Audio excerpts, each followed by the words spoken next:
అంత ఖాళీగా ఉన్నారేంట్రా? పని పాట ఏం లేదా? ఏంటా మీన్స్?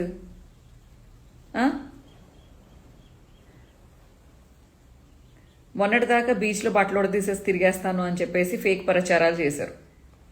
ఎక్కడా నేను నా అఫీషియల్ పేజ్లో అలాంటి మాటలు నేను మాట్లాడలేదు. అండ్ నేను ఏదైతే వీడియోలు చేశానో, అంతకుముందు ఏమైతే పోస్టులు చేశానో, ఏమైతే లైవ్లు చేశానో అవి అలాగే ఉన్నాయి. ప్రతి ఒక్కటి ఏది డిలీట్ చేయలేదు.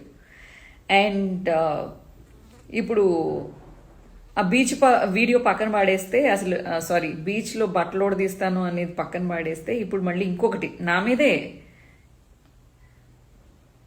ప్రతి ఒక్కళ్ళకి నేను ఒకదాన్ని హాట్ కేక్ లాగా దొరుకుతాను. ఏందో మరి, నేనేమంత అందగత్తని కాదు, నేనేమంత ఇదేం కాదు. అయినా కానీ నాకు పడి ఏడుస్తారేందో నాకు అర్థం కాదు.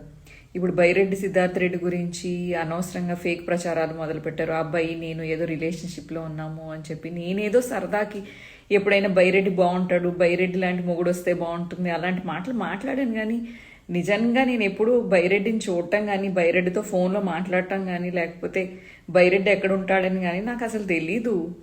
ఇప్పుడు నా జీవితం గురించి నాకేమీ భయం లేదు, లేకపోతే బాధ లేదు, లేకపోతే ఫ్యూచర్లో అయ్యి బాబోయ్ ఇలాంటివి ఏమైనా వస్తే నాకేమైనా పెళ్లి కాదో అలాంటి భయాలు కూడా నాకేమీ లేవు.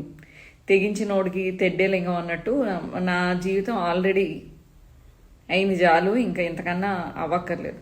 కానీ బైరెడ్డి కంటూ ఒక జీవితం ఉంది, చిన్నపిల్లోడు. అండ్ ఆల్సో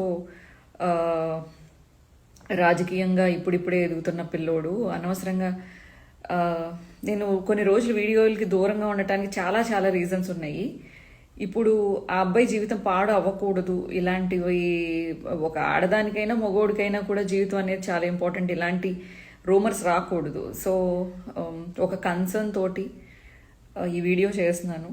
సో బైరెడ్డికి నాకు అలాంటి మ్యారేజ్ సెటిల్ అవ్వడాలు, లేకపోతే రిలేషన్షిప్లో ఉండటాలు, ఇలాంటివన్నీ ఫేక్ ప్రచారాలు మానుకోండి.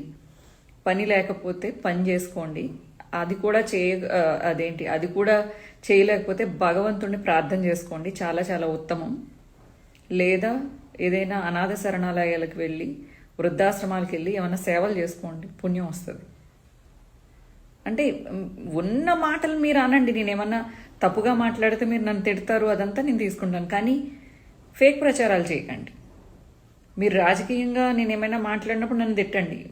ఆపోజిట్ పార్టీ ఏమైనా రాజకీయంగా ఏమైనా మాట్లాడితే నేను తిడతాను, అంతవరకే చాలు.